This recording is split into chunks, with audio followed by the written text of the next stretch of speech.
sini saya akan menjelaskan tentang jenis tindak pidana korupsi.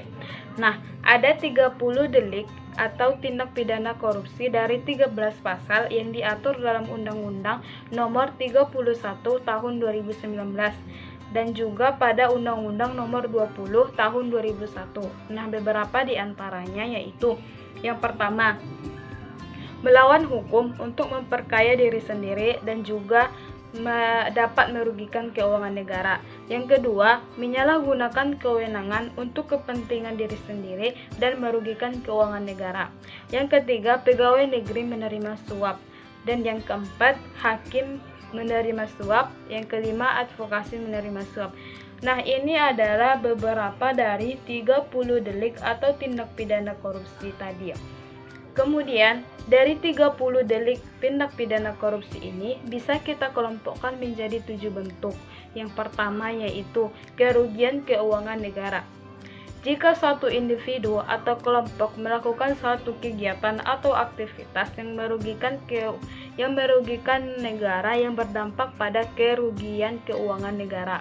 Nah, dampak ini bisa secara langsung ataupun tidak langsung dari yang melakukan. Dampak yang terjadi apabila seseorang melakukan kerugian kepada negara yaitu berdampak pada keuangan negara, perekonomian negara. Nah, ini bisa disebut juga dengan delik formal. Sebagai contohnya yaitu, contoh yang pertama, jika seorang ASN mengambil fasilitas kantornya untuk kepentingan dirinya sendiri, yaitu dengan mengambil kertas atau printer dengan kepentingan dirinya sendiri. Yang kedua, jika ASN menyewa ruangan kerja untuk rapat-rapat instansi lain, dan untuk uang sewa diambil secara pribadi untuk memenuhi kebutuhan dirinya sendiri. Nah, ini adalah contoh dari kerugian keuangan negara. Bentuk yang kedua yaitu suap menyuap. Peristiwa suap menyuap ini bisa berlangsung apabila ada kepentingan dari pemberi suap dan juga si penerima suap. Nah, si pemberi suap adalah memiliki kepentingan kepada si penerima suap. Sedangkan si penerima suap adalah memiliki kepentingan kepada si pemberi suap, karena penerima suaplah yang bisa memenuhi dari kebutuhan dari si pemberi suap. Nah, korupsi terkait suap menyuap ini diatur dalam pasal 5, pasal 6, pasal 11, pasal 12 dan juga pasal 13 dalam Undang-Undang Nomor 31 Tahun 1999. Nah, sebagai contoh dari suap menyuap ini yang pertama, jika seorang orang tua memberikan suap kepada seorang guru untuk meningkatkan nilai dari anaknya, atau bisa juga untuk memberikan peringkat 1 kepada anaknya. Nah, ini merupakan salah satu suap menyuap. Bentuk yang ketiga yaitu penggelapan jabatan. Dalam Undang-Undang Hukum Pidana pasal 374 tindak pidana dalam jabatan adalah penggelapan yang dilakukan oleh orang yang dalam penguasaannya terhadap barang disebabkan karena adanya hubungan kerja ataupun yang lainnya. Nah, kejahatan penggelapan jabatan ini diatur dalam pasal 8, pasal 9, dan pasal 10 Undang-Undang Nomor 31 Tahun 1999 yang diperbaharui dengan Undang-Undang Nomor 20 Tahun 2001. Inti pada pasal tersebut adalah dipidana pada pegawai negeri atau orang selain pegawai negeri yang ditugaskan menjalankan suatu jabatan umum secara terus-menerus atau untuk sementara waktu, dengan sengaja menggelapkan uang atau surat berharga yang disimpan karena jabatannya. Nah, ini adalah undang-undang yang mengatur dalam penggelapan jabatan.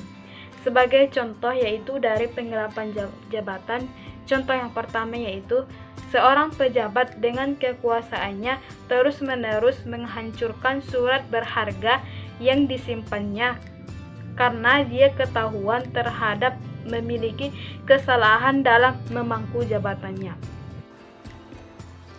Baiklah, materi berikutnya 4. Pemerasan, di mana tindakan korupsi pemerasan ini diatur dalam Undang-Undang Nomor 20 Tahun 2001 Pasal 12 poin E, F, dan G, di mana pada pasal 12 ini dipidana dengan pidana pegawai negeri maksud untuk menguntungkan diri sendiri atau orang lain secara menyalawan hukum atau menyalahgunakan kekuasaannya untuk memaksakan seseorang melakukan atau memperbuat sesuatu.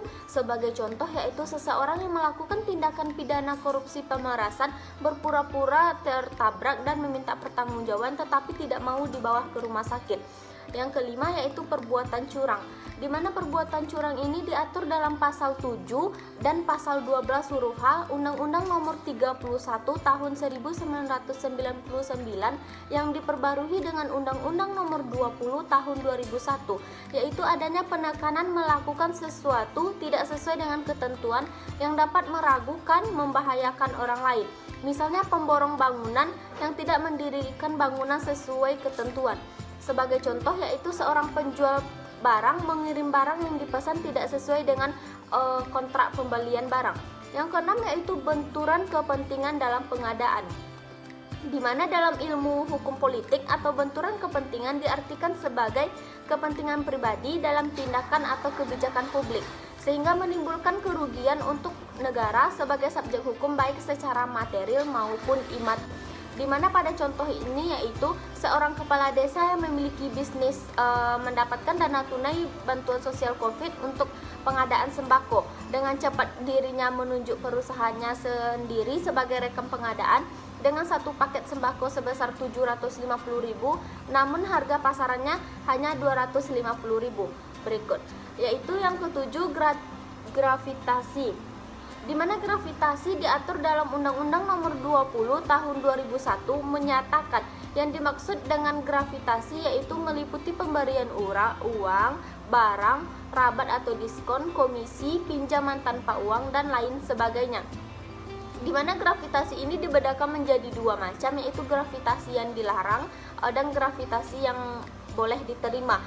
Gravitasi yang dilarang yaitu jika gravitasinya berhubungan dengan jabatan.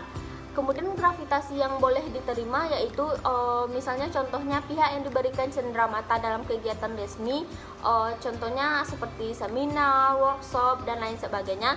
Kemudian pihak yang menerima remunerasi terkait kegiatan kedinasan, contohnya akomodasi yang didapatkan dari kegiatan dan pembiayaan yang memang sudah diatur pada standar biayanya. Baiklah, kita masuk ke materi berikutnya mengenai ciri-ciri dari korupsi. Menurut perspektif hukum, definisi korupsi telah diuraikan panjang lebar dalam Undang-Undang Nomor 31 Tahun 1999 dan Pendidikan Anti Korupsi Undang-Undang Nomor 20 Tahun 2001 sebanyak 13 buah pasal. Dari pasal-pasal tersebut, korupsi dirinci lagi menjadi lebih lanjut ke dalam 30 bentuk tindak pidana korupsi. Pasal-pasal tersebut menjelaskan secara rinci tentang perbuatan-perbuatan yang bisa dikenakan pidana penjara karena kasus korupsi. Untuk memahami konsep korupsi secara komprehensif, Alatas mengemukakan ciri-ciri dari korupsi sebagai berikut. 1. Korupsi senantiasa melibatkan lebih dari satu orang.